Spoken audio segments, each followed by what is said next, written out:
lebih untung jual 9 ons. Semakin tinggi bobot saat dijual, maka semakin turun keuntungan yang kita dapatkan. Berapa biaya pemeliharaan ayam kampung dan berapa untung yang bisa kita dapatkan? Nah, di video kali ini saya akan jawab atau jelaskan pertanyaan yang saya sebutkan tadi. Di sini saya menjelaskan berdasarkan pengalaman saya aja, teman-teman. Sebelum beternak, pastinya harus punya kandang yang nyaman untuk ayam. Kandang yang nyaman ini adalah salah satu kunci keberhasilan saat pemeliharaan ayam. Di video ini saya nggak akan hitung biaya pembuatan kandang agar video ini nggak terlalu panjang. Silahkan cek aja video saya yang lainnya untuk melihat metode pemeliharaan yang saya terapkan. Biaya yang pertama adalah DOC atau bibit ayam yang umurnya paling masih sekitar 1 sampai dengan 2 hari. Harga per box isi 100 ekor sekitar 700.000 sampai dengan 850.000. Harganya itu fluktuatif sesuai dengan permintaan, sesuai dengan banyaknya permintaan. Jadi kita ambil aja harga tertinggi yakni 850.000. Biaya yang kedua yakni biaya pakan. Pakan adalah biaya tertinggi atau terbanyak yang harus dikeluarkan saat pemeliharaan ayam. Untuk ayam kampung ini saya menggunakan pakan pabrikan jenis pelet dan juga jagung giling. Saya berusaha mendapatkan harga yang paling murah. Untuk pelet saya pakai Goldcoin 202 dan BP12 Pokpan. Harga keduanya itu sekitar 415.000 per saknya. Sampai panen itu habis sekitar 5 sak. Dan jagung saya beli langsung dari petani per kilogramnya itu Rp4.000 sampai dengan 4.500. Jagungnya saya giling, jadi saya asumsikan harganya menjadi 5.000 per kilogram setelah digiling. Jagung habis sekitar 50 kg. Biaya pakannya itu menjadi 5 sak dikali 415.000, 2.075.000, ditambah jagung giling tadi harga 5.000, 50 kg dikali 5.000 sekitar 250.000. Jadi totalnya itu sekitar Rp2.325.000. Biaya yang ketiga adalah vaksin, vitamin dan obat-obatan lainnya. Obat-obatan ini saya gunakan hanya saat ayam menunjukkan gejala sakit aja, teman-teman. Saya cukup memberikan paracetamol jika ayamnya kurang sehat akibat cuaca yang kurang mendukung. Vaksin saya berikan 3 jenis, yakni ND, Gumboro, dan AI atau vaksin flu burung. Yang paling mahal untuk vaksin ini adalah jenis AI atau avian influenza atau flu burung. Dan vitaminnya saya berikan Vitacik dan Viterna.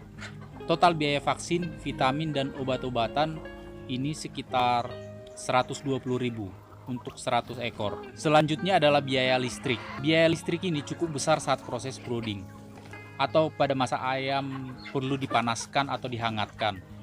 Saya biasa memasukkan ayam per periode itu sekitar 300 ekor. Saya harap teman-teman udah nonton video sebelumnya agar lebih mudah memahami proses pemeliharaan ini. Jadi singkatnya aja teman-teman, untuk 300 ekor aja, biaya listrik yang saya keluarkan itu sekitar 80.000. Saya pakai listrik non subsidi. Di sini saya pakai yang 5.500 watt. Jadi asumsikan aja biaya per 100 ekornya 30.000 untuk biaya listrik.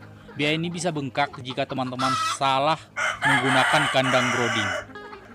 Usahakan saat masa brooding, kandangnya jangan terlalu luas.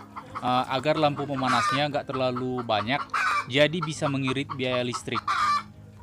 Yang terakhir adalah biaya lain-lain seperti bensin dan biaya yang terduga lainnya. Asumsikan aja itu sekitar 200.000.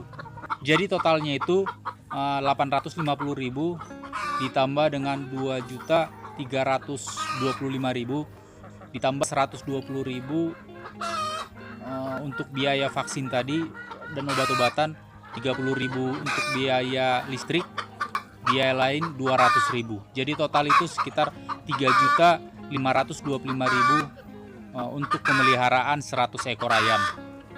Nah, jadi kalau kalian melihara ayam kampung, sediakan aja dana sekitar 3,6 juta.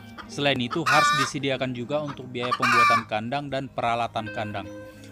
Untuk biaya kandang dan peralatan itu tergantung cara kalian membuatnya. Bisa murah, bisa mahal. Pastinya biaya pemeliharaan ini bisa ditekan lebih murah, tapi butuh tenaga dan pikiran untuk mengolah pakan yang nutrisinya pas untuk ayam kampung.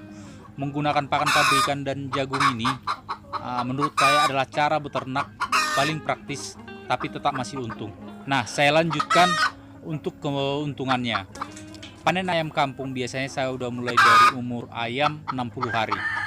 Sekitar 20% ayam udah ada yang bisa mencapai 1 kilogram, bahkan lebih. Dan biasanya ayam udah habis di hari ke-90 atau umur ayam 90 hari. Rata-rata bobot ayam dari pengalaman saya itu 1,03 kg.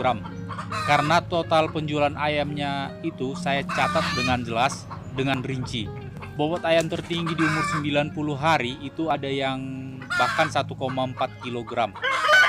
Karena pelanggan di sini lebih tertarik ayam kampung ukuran 1 kg ke atas, maka saya harus capai 1 kg baru dijual, teman-teman.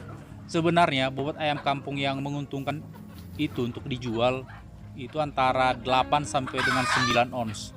Keuntungannya lebih besar dan waktu pemeliharaannya juga lebih singkat. Semakin besar ayam, FCR-nya itu semakin jelek. Jadi konsumsi pakannya itu semakin boros. Umur ayam 50 hari, bobotnya udah 80% mencapai 8 ons. Bahkan setidaknya 20% itu udah ada yang 9 ons. Artinya, umur 50 hari udah bisa mulai dipanen jika memang ada yang tertarik dengan bobot ayam segitu. Untuk keuntungannya nggak usah takut rugi. Malah sebenarnya lebih untung. Saya udah hitung saat ayam umur 50 hari, berapa biaya yang udah habis, dan seandainya saya jual saat itu, berapa keuntungannya. Hasilnya lebih untung jual 9 ons. Semakin tinggi bobot saat dijual, maka semakin turun keuntungan yang kita dapatkan. Karena biaya pakan yang saya katakan tadi yang semakin bengkak. Mungkin ada yang berbeda pendapat, silahkan sampaikan di kolom komentar. Harga ayam kampung di sini saya jual 50.000 per kilogram kalau ngambil minimal 5 ekor, dan kalau ngambilnya itu pelanggan tetap. Kalau ngambilnya cuma 1 atau 2 ekor itu saya jual 55.000 per kilogram. Saya punya mesin bubut atau mesin pencabut bulu ayam. Sengaja saya sediakan agar orang-orang semakin tahu kalau saya beternak ayam dan jual ayam. Itu salah satu strategi pemasaran yang saya terapkan. Untuk kematian ayam dari 300 ekor selama ini paling banyak 4 ekor sampai panen. Jadi saya asumsikan aja per 100 ekor matinya 2 ekor. Dan asumsikan aja bobot panen itu 1 kg. Saya kurangi aja pencapaian yang saya dapat seperti yang saya terangkan tadi. Jadi total terpanen itu sekitar 98 kg kali 50.000 per kilogram menjadi 4.900.000. Dikurangi biaya pemeliharaan, genapkan aja 3,6 juta tadi. Jadi marginnya itu masih dapat 4.900.000 dikurang 3,6 juta, sekitar 1,3 juta. Perlu saya sampaikan kalau ini bukan sekedar analisa. Ini fakta yang saya alami sendiri, teman-teman. Saya merasa puas dengan hasil yang saya terapkan ini. Per bulan saya bisa memasukkan DOC 300 ekor dan secara kontinu saya juga panen 300 ekor per bulannya. Saya masih mau meningkatkan populasi panen per bulannya, tapi karena kandangnya belum cukup ya masih 300 ekor aja untuk saat ini. Mungkin aja harga ayam di tempat kalian itu lebih murah. Silahkan berikan komentar sebanyak-banyaknya. Ada banyak strategi beternak dan memasarkan yang mungkin gak teman-teman sadari. Strategi beternak dan memasarkan di setiap daerah itu pastinya itu berbeda-beda. Kalau kalian bisa memahami daerah kalian itu, saya yakin pasti ada celah untuk memperoleh keuntungan dalam beternak ayam. Semoga video ini bermanfaat dan share video ini ke akun media sosial kalian agar lebih mudah dijangkau teman-teman yang lain. Terima kasih telah menonton video ini. Sukses selalu teman-teman.